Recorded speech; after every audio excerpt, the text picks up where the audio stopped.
ఏం చేస్తే సమస్యకు పరిష్కారము వస్తుంది?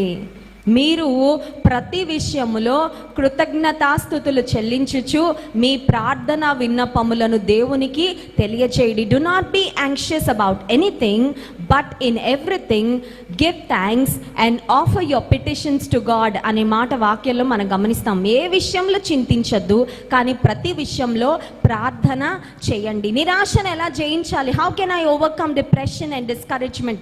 నిరాశ, నిరుత్సాహం నా జీవితంలో వచ్చినప్పుడు నేను ఎలా జయించాలి? ఉదయం నుంచి సాయంత్రం వరకు చూడండి, కొన్నిసార్లు చింత అనేది స్టార్ట్ అయిందంటే ఏ పని చేయబుద్ధి కాదు. అవునా కదా?